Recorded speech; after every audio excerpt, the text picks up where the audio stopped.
Today, we look at a vault that became an empire.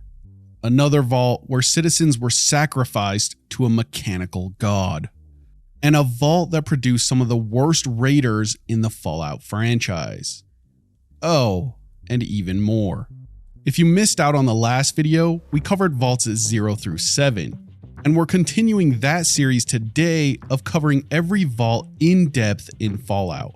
And when I say every vault, I mean it. That includes all canon, non-canon, and anything in between. Basically any vault that's ever been mentioned in any official Fallout media. So if I were you, I'd subscribe, because you don't want to miss out on some of these vaults. It gets really insane. Also, if you just took a second to like the video, it really helps out the channel a lot. Thank you guys, and enjoy.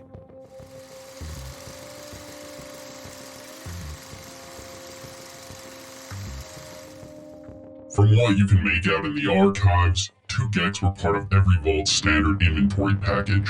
Only one was shipped to Vault 8, however. Due to a shipping error, it appears Vault 8 received a box of surplus water chips intended for another Vault. The other Vault most likely received Vault 8's second Gek. Vault 8 was designed as a control vault with a mission to reopen and begin the recolonization of the surface just 10 years after its doors were sealed. It was built to accommodate a modest population of around 100 people. To pave the way for a thriving future, Vault-Tec equipped Vault 8 with not 1, but 2 Geks, essential devices to help rebuild civilization. However, due to a bureaucratic mix-up, Vault 8 mistakenly received hundreds of water chips intended for Vault 13, while Vault 13 ended up with an extra Gek, altering the course of their destinies forever. Geks are incredibly important to many of the vaults in this series. So I'll give you a brief rundown of what they are, especially if you're newer to the games or maybe out of the loop in the deeper lore. The Gek, or Garden of Eden Creation Kit, is a remarkable terraforming device developed by Future Tech, a division of Vault-Tec Corporation, to help Vault dwellers reclaim the post-nuclear wasteland. Described by many as the key to a new beginning, the Gek was envisioned as a miracle tool that could transform the desolate ruins of Earth into a thriving paradise. Developed by Stanislaus Braun, the Gek was packed into a large, silvered briefcase, containing essential components like seed and soil supplements, a cold fusion power generator, matter energy replicators, atmospheric chemical stabilizers, and water purifiers. It was more than just technology, it was hope contained in a box. Vault-Tec promised that a properly functioning Gek would ensure the creation of an earthly paradise, even after the devastation of total global annihilation. Despite the ambitious claims, the reality was a bit more grounded. The Gek was a modest yet powerful tool. It could produce food, build basic items, and stabilize environments. It even included reading material like sections from the Library of Congress and survival guides, offering valuable knowledge for Vault inhabitants to rebuild civilization. The Gek itself could be disassembled for spare parts and energy, contributing directly to reconstruction efforts. Every Vault that received a Gek was typically issued 2 kits, though logistical mix-ups, like the case of Vault 8, led to some receiving unexpected supplies. Vault 87 was unique, housing a Gek capable of collapsing matter within a specific radius to create a fertile landscape. A true Garden of Eden from nothingness. But we'll get into that further down the road. Throughout the Fallout series, the Gek plays a significant role from helping the denizens of Arroyo re-establish their community in Fallout 2, to assisting in Project Purity in Fallout 3, and even becoming the focal point of Vault 94's tragic fate in Fallout 76. So let's take a look at what happened to Vault 8 and their Gek. In 2091, 14 years after the catastrophic Great War, Vault 8 finally received the all-clear signal. The Overseer ordered the opening of the vault doors, marking the beginning of a new chapter for the survivors. The signal sent by the Enclave and confirmed by surface radiation sensors meant that the time had come to reclaim the world above. Equipped with their Gek, the resilient inhabitants of Vault 8 established a city outside of the vault, one that would eventually become known as Vault City, which was powered by a reactor that determined the city's capacity to grow. By 2241, the vault itself served a more utilitarian role. It primarily functioned as a storage facility and a medical hub for Vault City citizens. Martin diligently oversaw the equipment within the command center on the lower level, while Dr. Troy provided essential medical services on the upper level. Together, they ensured the health and stability of the community, preserving the legacy of Vault 8 and its people. Once Vault City was founded, it quickly established itself as a dominant force in Northern California, operating without opposition for decades. However, in 2235, the rise of Gecko brought trouble to their doorstep. The reactivation of Gecko's nuclear power plant did not go unnoticed by Vault City, whose residents grew increasingly concerned about their new neighbors. By 2239, those fears were justified. The nuclear power plant at Gecko was in severe disrepair and began leaking radioactive waste into the groundwater, contaminating the water table and threatening Vault City.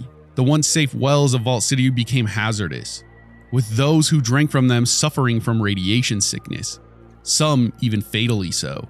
Medical experts in Vault City fear that if not remedied, the contamination could lead to sterility and chromosomal damage across their population. This escalating threat transformed the initial suspicion of Gecko's ghoul population into outright animosity. The citizens of Vault City began accusing the ghouls of deliberately endangering them, viewing their presence as an act of aggression. Despite multiple attempts by the ghouls to reach out for technical assistance, their emissaries were met with violence, shot on sight as tensions turned into open hostility. As the new California Republic expanded, it set its sights on Vault City, seeing it as an ideal candidate to join its growing dominion. But Vault City remained determined to keep its independence. In February of 2241, Vault City rejected offers of an alliance from both the Bishop family of New Reno and the NCR.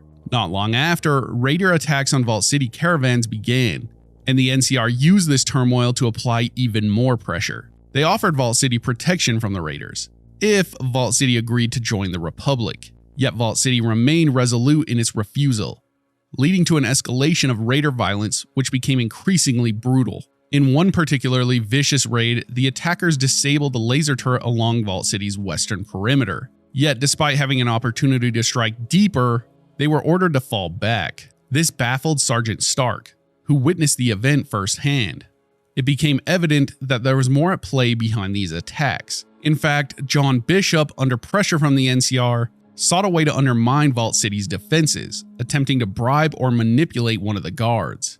His efforts ultimately failed, but this was part of a larger strategy. With diplomatic progress stalling, the NCR Congress covertly approved an initiative to force Vault City into submission. John Bishop of New Reno was tasked with carrying out this campaign of terror. He employed mercenaries to act as raiders, aiming to weaken Vault City and make it desperate enough to fall into the NCR's grasp. By 2239, Thomas Moore, an NCR agent, arrived in Vault City and managed to become a citizen. Over the course of the following year, Moore's political ambitions grew, and he began advocating for democracy, attempting to sway the citizens of Vault City towards a new political structure. His calls for change were largely dismissed, and he was treated with disdain, seen more as an outsider with foolish ideas rather than a true citizen. Although his rhetoric fell flat, Moore did succeed in stealing some of Vault City's advanced technology, adding another layer to the NCR's ambitions. Vault City is a small yet highly advanced settlement located 21 squares east and 4 squares south of Arroyo. When we last explored the city in Fallout 2, its population consisted of 103 citizens, along with a number of outsiders living in the courtyard. Compared to settlements like Redding or Broken Hills, Vault City remained relatively small in size, but boasted impressive technology. Vault City is organized into 3 main areas: the courtyard, downtown, and the central council. The courtyard serves as the home for outsiders and is a modest, disorganized place that includes establishments like Happy Harry's General Goods Store and John Cassidy's Spittoon. Downtown is where trade occurs, though non-citizens require a day pass to enter, which grants access between 8 a.m. and 6 p.m. Non-citizens can trade in the sub-amenities office or visit various other locations, but key areas are off limits. Skeeve also offers fake citizenship papers as an alternative means of access. The Central Council is home to Vault citizens and hosts important government functions. This is also where citizenship tests are conducted, though they're intentionally designed to be nearly impossible for outsiders to pass. Citizenship is primarily reserved for those born within the Vault City, though exceptions can be made by Senior Counselor McClure or First Citizen Lynette. Vault City is powered by a nuclear reactor from Vault 8, which remains in pristine condition. Vault 8 is divided into several levels, each serving a specific purpose. On level 1, beyond the massive outer blast doors, visitors find themselves in a long steel corridor leading to the Seal and Safe Model 343 vault door, complete with an airlock and a security door. This level is where Dr. Troy is located, a key medical figure who treats crippled limbs and radiation poisoning. He plays a pivotal role in two major quests, developing an antidote for Jet and delivering a sample of Jet for analysis. If the Chosen One ascends to the rank of Captain of the Guard, Dr. Troy also has the expertise to remove all ammunition lodged in Marcus's body, providing valuable medical aid to the super mutant. Dr. Troy is assisted by Nurse Phyllis, who offers additional insights into the daily operations and inner workings of Vault City. Level 2 of Vault 8 serves primarily as a storage area. The rooms are packed with crates and abandoned equipment, and many of the doors are either sealed due to the stuck power couplings or kept locked. This level houses Vault City's supply of uranium ore,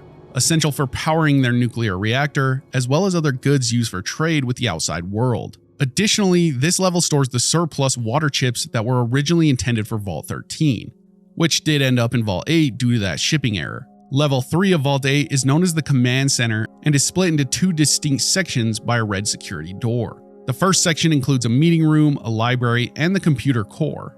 Nearby is a storeroom where all of the Vault's essential supplies are securely stored in lockers. The second section, the actual Command Center, lies beyond a bright red security door. This area contains the security station, which also houses the Vault's armory. Further in, you'll find the main control room, where the central computer and primary control systems are located, including the water processing computer. Finally, there's the Overseer's chamber, complete with his hydraulic pedestal and control seat, the heart of the Vault's operations. In essence, Vault 8 isn't all that interesting, but what it produced was. You could even consider its purpose a success, as the inhabitants did end up leaving the Vault successfully and created a settlement that still stands to this day.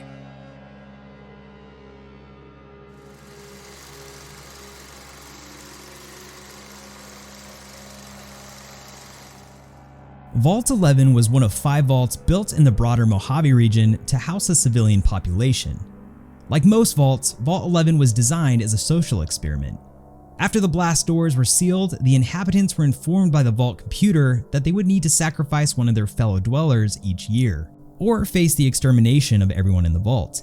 This was in fact a ruse. If the residents had refused to comply, a message from Vault Tech would have played commending them for their decision, stating that their commitment to human life is a shining example to us all, and revealing that no one would be killed. As a reward, the vault door would then be unlocked, allowing free passage in and out with the Overseer's permission. This setup presents an interesting moral question. Would you sacrifice one person for what appears to be the greater good, or refuse and hope it was a right ethical choice? According to terminal entries found throughout the now empty vault in 2281, the original residents did not reach this conclusion right away. Initially, they believed that they had no choice but to carry out an annual sacrifice to prevent the death of everyone in the vault. To select the sacrifice, they instituted democratic elections where the chosen individual would become an overseer and, at the end of their term, would be required to enter a chamber and face execution. The residents believed the system would fulfill the computer's requirement and spare the rest of the population. Of the original residents, only the first overseer entered the vault knowing about the directive to sacrifice someone. Even he was unaware of the true outcome if they had refused to comply, however. Shocked by the situation and disgusted by the overseer's failure to share the info beforehand, the residents chose the original overseer as their first sacrifice, a grim outcome that set the tone for the years to come. The tradition of electing an overseer as the next sacrificial resident persisted for 16 years, with the new overseer being sacrificed annually until 2093. Over time, several pseudo-political factions known as voting blocks emerged, each vying for influence in the selection process. Pamphlets were initially created as an impartial source of info to provide oversight for the system. However, as power struggles intensified, this impartiality quickly eroded. The 6 main voting blocks, Allied Service Workers Bloc, Divine Will Bloc, Human Dignity Bloc, Justice Bloc, United Vault Tech Bloc, and Utilitarian Bloc, competed fiercely for power each year. These factions nominated and supported overseer candidates in alignment with their own interests, using libel-filled propaganda posters to manipulate the vault's population into supporting their chosen candidate. Sounds all too familiar, doesn't it? What's somewhat alluring to dwell on is that each endorsed candidate truly didn't want to be the nominee in the first place. Take Henry Glover, the gentleman endorsed by the Utilitarian Bloc, Divine Will Bloc, and Allied Service Workers Bloc. A terminal reads an entry from him stating, "I'm a devoted husband and father of 6 beautiful children. My oldest Sam was on the honor roll this quarter and I couldn't be prouder of him.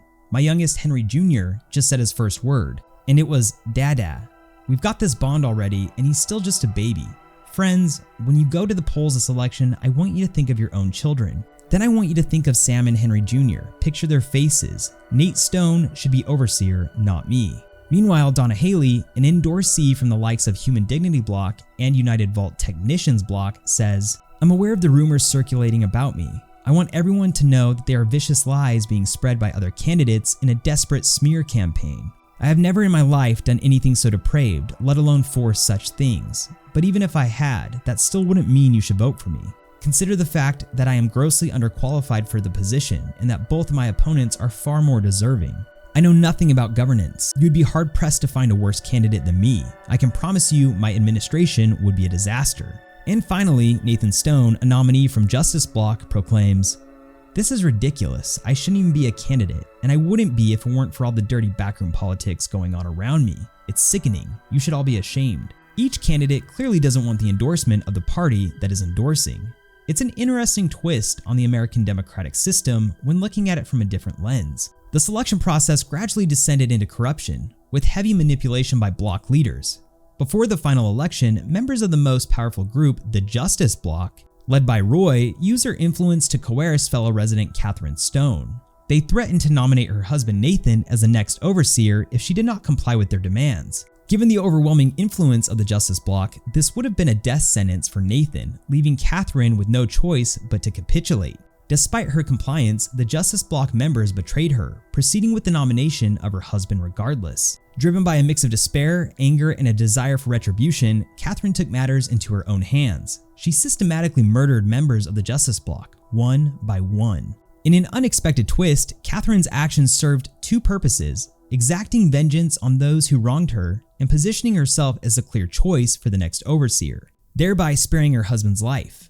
Catherine's plan worked. Following the massacre, she was elected as the next vault overseer. As overseer, Catherine Stone's first act was to issue Overseer Order 745, effectively abolishing the corrupt election process. She decreed from then on the overseer would be chosen at random using the vault's computer system. However, the remaining members of the Justice Bloc, including Roy, were unwilling to relinquish their power. In response, they secretly plotted an unarmed coup to reclaim control and reinstate the elections. The ensuing violence claimed the lives of nearly all the remaining vault dwellers, ultimately leaving only 5 survivors. The remaining 5 vault dwellers, exhausted by the years of bloodshed caused by the sacrificial elections, decided to lay down their arms. Together, they entered the sacrificial chamber to confront the vault's computer, courageously declaring their refusal to continue the ritual sacrifices.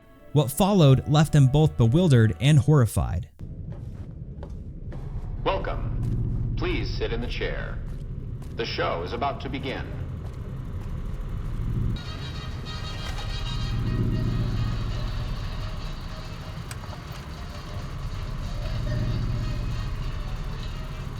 Greetings, martyr, and welcome. If you're here now, it means you've been offered up as a sacrifice so that your vault can continue to thrive. Currently, you may be feeling sad or angry. Perhaps you never got to have grandkids, or to enjoy the pleasures of a fresh cigar. But march with your chin held high, soldier, and remember that each of us has an important role to play. For some people, their role might be to heal the sick. For others, it might mean they will drive a race car or fly a rocket ship. And some of us are meant to forfeit our lives for the good of the people. Sure, it might not be as fun as driving a race car, but it's every bit as important. Let's take a moment to reflect on the moments that made your life worth living. Think about that time you kissed your steady girl for the first time under the bleachers at the big game. Or when you snuck out after curfew to catch that new flick that your parents wouldn't let you see because it was too scary. Boy, were they right. And who could forget when you met the love of your life? What a looker. These are just examples. Do you feel that feeling stirring in your chest as you think of these things? Good. What you are feeling is peace. You've led a great life. Living it has been its own reward. But it is only the beginning. Close your eyes now and imagine what joys await you in the next life. The afterlife. Can you see them? Good.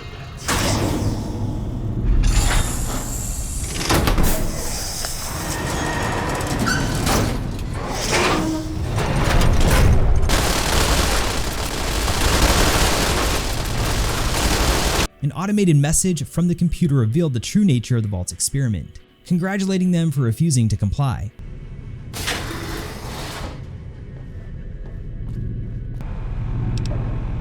Congratulations, citizens of Vault 11.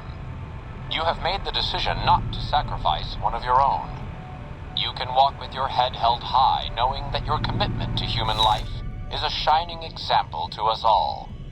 And to make that feeling of pride even sweeter, I have some exciting news. Despite what you were led to believe, the population of Vault 11 is not going to be exterminated for its disobedience. Instead, the mechanism to open the main vault door has now been enabled, and you can come and go at your leisure. But not so fast. Be sure to check with your overseer to find out if it's safe to leave. Here at Vault-Tec, your safety is our #1 priority. Afterward, the 5 survivors walked to the vault's entrance, where they recorded a discussion about possibly committing, well, you know, to punish themselves for their actions over the past 16 years and to prevent the outside world from learning about the shameful history of Vault 11. Even in this final moment, they couldn't come to a unanimous decision. One of the men, referred to as Voice 1, pleaded with the others to leave the vault and share their story so that others could learn from their mistakes. The other 4, 3 men including one named Harry and 1 woman, were determined to die. Voice 1's attempt to persuade them fell on deaf ears, and soon after, 4 gunshots echoed through the chamber. The 5th individual refused to join them, discarding the gun on the floor. The 4 skeletal remains of the others would lie in the entrance chamber for the next 200 years, while the fate of the 5th survivor remains unknown. The lore of Vault 11 is interesting and introspective to say the least, and the layout of the vault is also unique compared to other vaults throughout Fallout lore. Vault 11 is located west of Boulder City and southwest of the 188 trading post. Inside, the reactor and water purification system have been severely damaged by both age and the Civil War among the dwellers, resulting in radioactive contamination. Radioactivity and radioactive water are significant hazards throughout the vault, with many areas submerged. To fully explore these flooded sections, you'll need to wear a rebreather or carefully use air pockets as you navigate. Enemies lurking within the vault include giant mantises, giant rats, and bark scorpions. The vault is covered in propaganda from the overseer elections, with each candidate expressing outrage at being nominated and arguing why their rivals are more deserving of the role. This approach contrasts with typical elections where candidates campaign to win, creating a sense of bewilderment for outsiders. Throughout the vault, the presence of sandbag barricades, various traps, and scattered skeletons serves as a stark reminder of the violent conflicts that took place here, including the 4 skeletons at the vault's entryway, from who were some of the last survivors of the vault's consequences mentioned earlier. Aside from rigged shotguns and booby traps within the vault, players will find the typical living quarter and lower level sections reminiscent of other Vault-Tec vaults. But what is unique to Vault 11 is a sacrificial chamber. Accessing the Overseer's terminal with the password reveals a hidden chamber beneath the desk, opening into a long tunnel. As the player proceeds through the tunnel, a pre-recorded voice begins to play, guiding them towards a door bathed in bright light. At the end of the tunnel lies a room with a single chair positioned in the center, accompanied by a projector. The voice instructs the player character to sit in the chair to begin the presentation, known as the Happy Trail Slides. If you delay, the recording will repeat, insisting you have no choice but to sit in the chair until compliance is met. As soon as the presentation begins, the exit door locks. The presentation shows pleasant scenes while a calming voice reassures the individual that they have lived a good life and that their next one will be even better. However, as the presentation ends, wall panels on either side of the room slide open, and 4 robots along with 8 turrets simultaneously attack the player character. Remaining seated in the chair until the film concludes is dangerous, as robots and turrets immediately open fire. Once the automatons are defeated, the player can access a small room containing the vault's mainframe computer. This computer unlocks the exit door and reveals the true purpose of Vault 11, to determine how long it would take for the population to refuse to continue sacrificing one another, essentially testing self-preservation against moral integrity.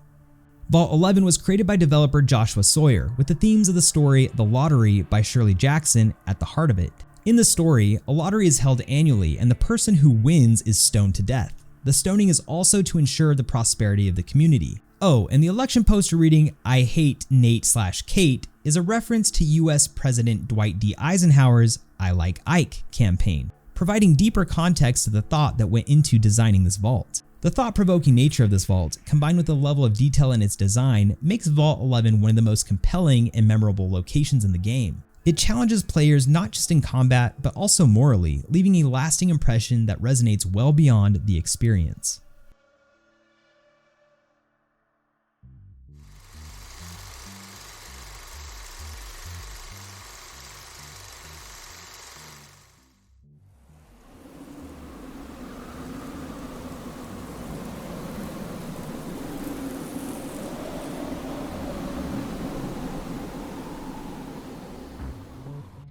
Constructed beneath the sprawling city of Bakersfield, Vault 12 was promoted as offering every amenity for the prospective vault dweller, and was equipped with state-of-the-art water purification systems. The system was capable of delivering over 15,000 gallons of pure drinking water daily, even processing wastewater from Bakersfield's sewers. Those who signed up for Vault 12 took their preparedness seriously, earning the Pressed Vault Suit Award for their efforts. However, the vault's true purpose was far darker. It was designed to study the effects of radiation exposure on its residents. To guarantee this, Vault Tech deliberately engineered the vault door to fail to fully seal. On October 23, 2077, when the word spread that other vaults were closing, the desperate citizens of Bakersfield forced their way into Vault 12, seeking refuge from the incoming apocalypse. As intended, the unsealed door allowed radiation to flood in. Those who survived experienced ghoulification, a transformation that turned them into the undead-like ghouls. By the summer of 2083, some survivors chose to leave the vault, while others stayed behind, founding the city of Necropolis. Over the subsequent decades, many ghouls spread out in all directions, even before the events of Fallout 1. By the spring of 2084, a brutal individual named Set seized control of the community, overthrowing the original overseer, who was driven north and ultimately lost to history. The Necropolis was mine. Not in all things great, but a straight place for my kind. For the next 73 years, Set ruled Necropolis with minimal outside interference, as humans learned to avoid the City of the Dead. However, internal political tensions led some ghouls to leave, while a peaceful faction opposed to Set's leadership sought refuge underground. Despite his disdain for the tranquil ghouls, Set begrudgingly provided them with water, fearing he wouldn't have enough defenders should the city face a threat. Vault 12 shares a similar layout with the other vaults that the Vault Dweller encounters. The first level section contains a medical lab and the entrance. The second level is entirely devoted to living quarters, while the third level houses the recreation area, armory, and command center. Unlike other vaults, the command center in Vault 12 lacks an overseer station. Due to the fact that the vault was never completely sealed, it has become weathered and filthy over the course of 85 years, with the exposure and lack of maintenance taking their toll. Only a few doors, computers, and elevators remain functional. Several glowing ones, or ghouls that have absorbed so much radiation they emit a green glow, still reside in the vault. Initially, they're not hostile towards the Vault Dweller. However, if the water chip is removed without repairing the water pump, they will turn aggressive. This is one of the few instances where glowing ones display signs of retaining their mental faculties. On the other hand, if the water pump is repaired, the glowing ones will remain peaceful as long as the player does not attempt to loot the vault, which contains little of value. The water chip is located in the command center, easily identifiable as it is attached to the only operational computer. Notably, if the first glowing one encountered is left alive and the water chip is taken without repairing the water pump, he will stay behind even after the others have died of dehydration, commenting on their fate. Other fun facts reside in the fact that Vault Tech elevator decal has a spelling mistake saying Vol Tech. It's also interesting that the Puppet Man, a dweller of Vault 77, once made camp with a one-armed ghoul during his travels who wore tatters of a vault suit. The ghoul implies his condition was a result of this vault's specific experiment, suggesting he is plausibly a Vault 12 survivor. The regional setting of One Man and a Crate of Puppets is not specified, but legends and artifacts of the Puppet Man are only known to exist in the Capital Wasteland. Interesting.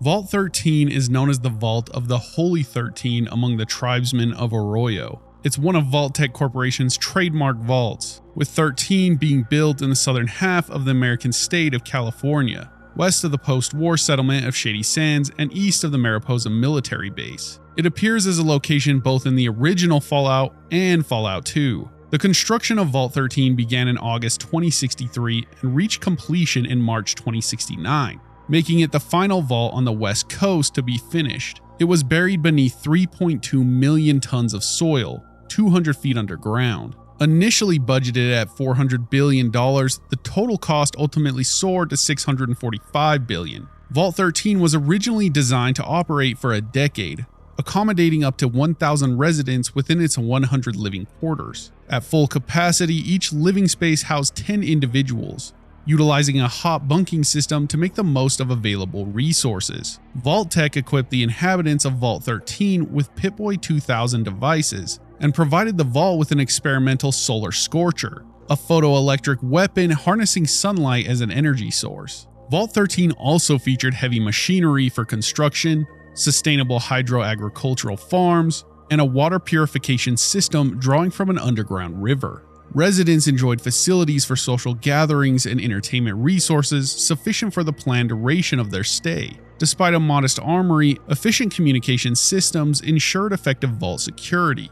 Vault 13 was also outfitted with additional Garden of Eden creation kits, unlike Vault 8, which received extra water chips instead. Due to its late completion in 2069, which was caused by heralding problems during construction, Vault 13 did not experience the same cry wolf skepticism that affected other vaults. It served as a control group in the Societal Preservation Program, intended to remain sealed until the Enclave required its inhabitants, as explained by Dick Richardson, the main antagonist in Fallout 2. According to the Fallout Bible, though obviously not considered canon, the original purpose of Vault 13 was to stay closed for 200 years as a study in prolonged isolation. However, a malfunctioning water chip forced the Overseer to adapt, using the Vault Dweller as an unwitting agent to resolve the crisis. Prior to the water chip incident, a resident named Ed was sent out of the vault for unknown reasons, ultimately just dying outside of Vault 13, where his body was left to decay. Sometime before December 2161, the standard issue water purification chip in Vault 13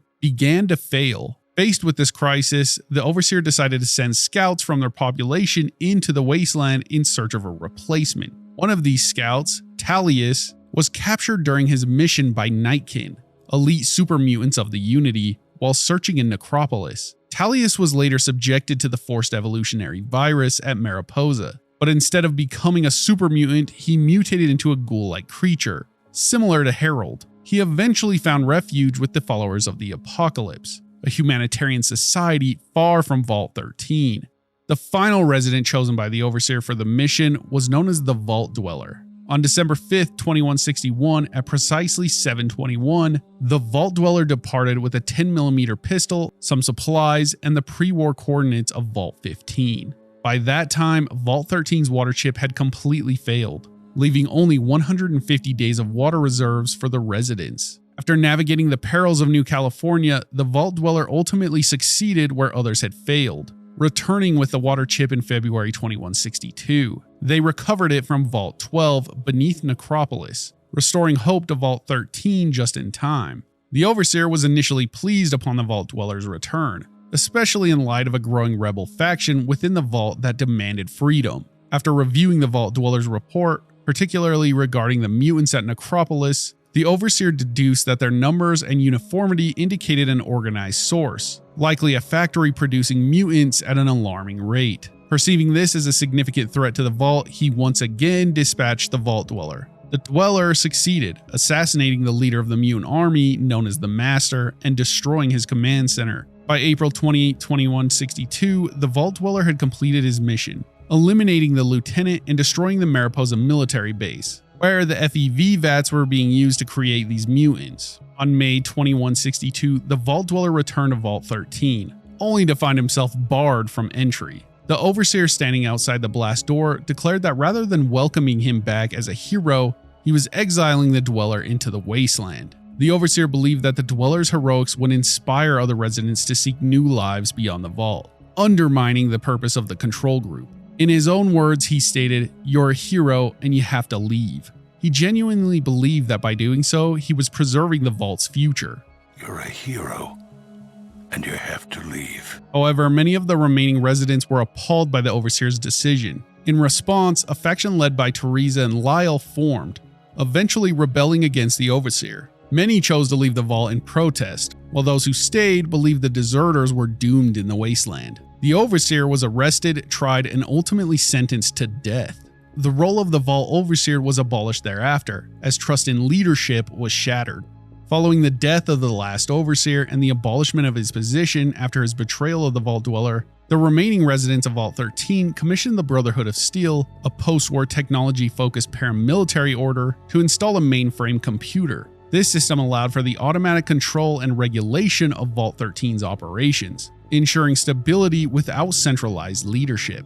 After his exile, the Vault Dweller reunited with the group of rebels who had left Vault 13. Together, they traveled north deep into the wilderness of Northern California and Oregon. There, they established a new village called Arroyo, protected by an extensive network of badlands and canyons. Instead of attempting to rebuild a town reminiscent of pre-war civilization, they forged a new community with a distinct tribal culture. Over the course of 3 generations, roughly 80 years, the story of Vault 13 and the origins of the Vault Dweller transformed into myth, remembered as the Vault of the Holy 13. Meanwhile, Aradesh, the leader of Shady Sands, set out to uncover more about the Vault Dweller who had once saved his daughter and his village. On his journey, accompanied by Seth, the captain of the Shady Sands Guards, Aradesh mysteriously disappeared and was presumed dead. Leadership of the emerging New California Republic then fell to Tandy, who stepped up to guide the growing nation. In 2241, the grandchild of the Vault Dweller, known as the Chosen One,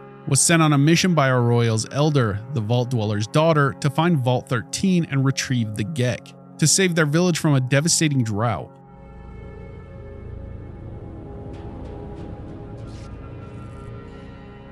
However, since the Vault Dweller's exile, much had changed. Earlier that year, Vault 13 had been overtaken by the Enclave, a powerful paramilitary organization.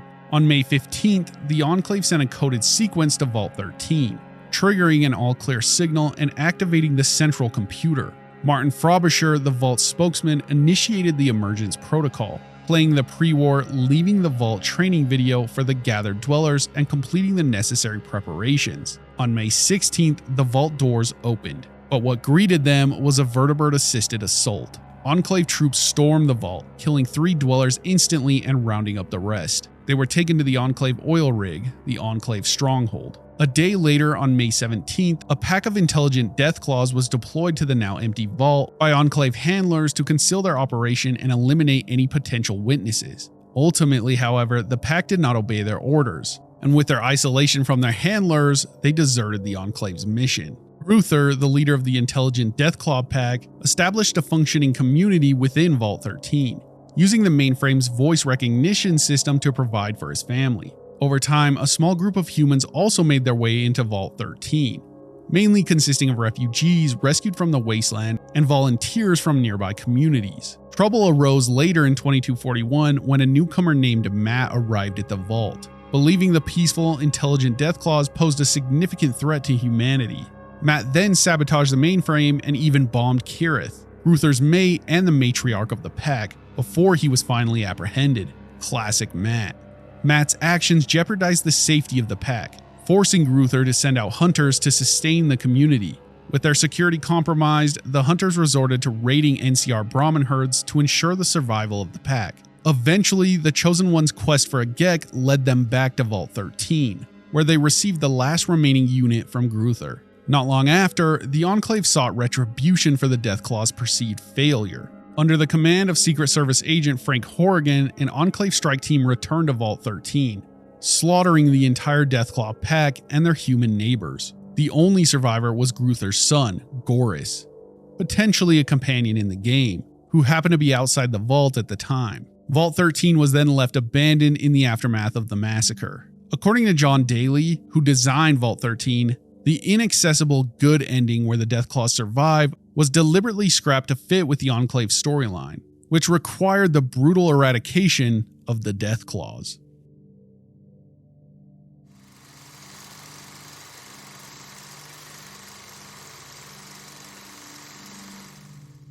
If you've played the earlier Fallouts, you may have stumbled across Vault 15 in New California, set in the time period of 2241. Located 9 squares east of Fallout 13 in Fallout, this large underground shelter is one of the few vaults which was constructed smoothly and without delays. Despite additional work poured into reinforcing the third level of the vault to ensure protection against earthquakes, which genuinely makes sense due to the earthquake-prone locale of the vault near the San Andreas fault line.